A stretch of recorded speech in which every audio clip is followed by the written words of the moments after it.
We're talking about companies who are avoiding hundreds of millions of pounds each year in tax. Richard Barron, what happened to benevolent capitalism?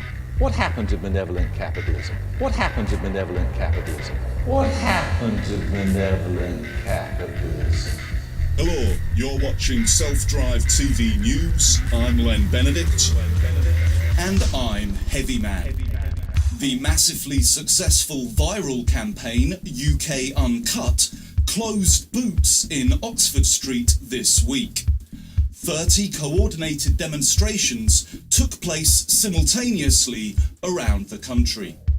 Compelled to protect yet another multinational corporation rather than protect freedom of speech, UK police deployed CS gas, arbitrarily hospitalising several peaceful protesters.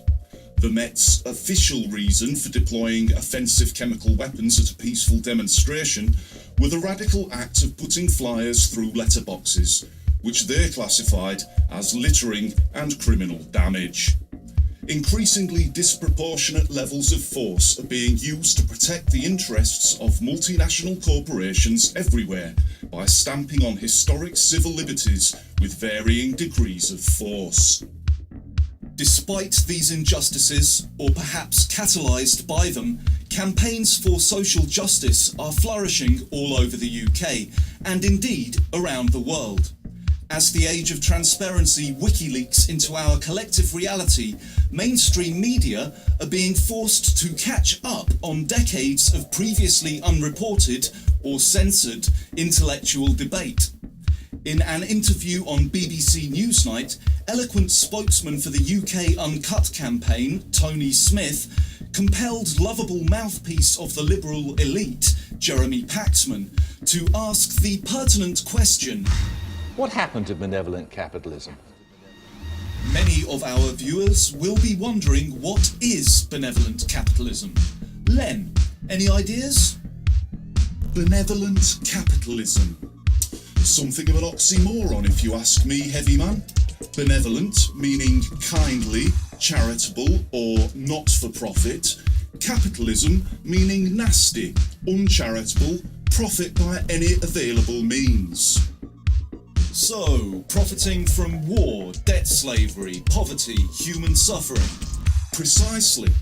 The myth of benevolent capitalism has justified corporate imperialism for over a century now, with the blatantly flawed notion of so-called trickle-down economics, the reality of which are clearly expressed in this illustration by the witty and insightful Polyp.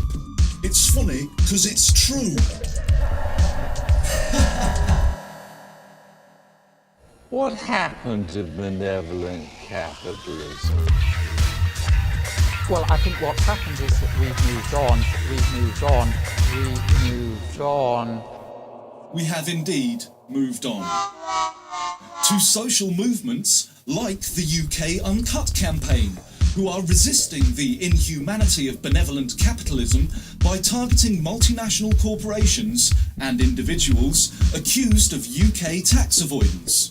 Their hit list includes the retail empire of Sir Philip Green, which comprises Topshop, Topman, Dorothy Perkins, Burton, Miss Selfridge and British Home Stores. Other corporations UK Uncut have singled out for direct action and boycotts are Tesco, Cadbury's, Walkers, Vodafone, Lloyds, HSBC and Barclays. Many of these companies were, of course, already the target of campaigns for social, economic and environmental justice. Cadbury's for selling out to American firm Kraft, Tesco for their monopoly of the market, Barclays for being the lead market maker for war-profiteering defence firm ITT. Don't forget Vodafone, who have been criticised by Amnesty International for restricting their service in Egypt in compliance with the imperial corporate empire's mandate there. Egyptian protesters have been using high-tech hacks and low-tech communication solutions to organise demonstrations as the revolutionary spirit continues to spread through the Middle East and indeed around the world. Middle East peace envoy and megalomaniacal war criminal Tony Blair, shared the revelation that change in Egypt is inevitable. Thanks, Tony. Very insightful that. Well done. Incidentally, Blair's sister-in-law, Lauren Booth, has recently joined calls for him to face a war crimes tribunal. Dozens of Russian protesters have been arrested at anti-Kremlin rallies in St. Petersburg and Moscow. Demonstrators are campaigning for freedom of speech, freedom of assembly, and against censorship.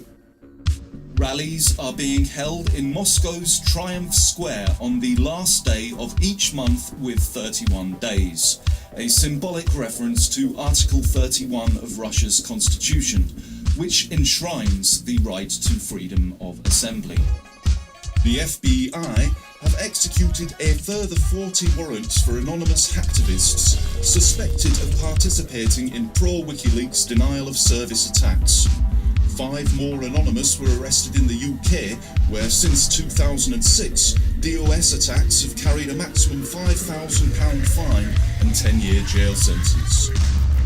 It is not clear what the powers that used to be hope to achieve by arresting small numbers of anonymous, the world's first internet-based superconsciousness.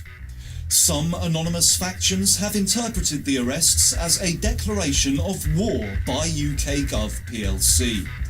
Let's hope calm heads prevail and intelligently coordinated peaceful direct action continues to spread through the UK and indeed around the world. Vive la global resistance. Vive la global resistance indeed. What happened to benevolent capitalism? Well, I think what happened is we moved on, and obviously obviously we have, Yes. and of course shareholders are more aggressive, more demanding for their companies and how they should build shareholder value. Morality. Shareholder value. Morality. Shareholder value. Morality. Shareholder value. Morality. Share.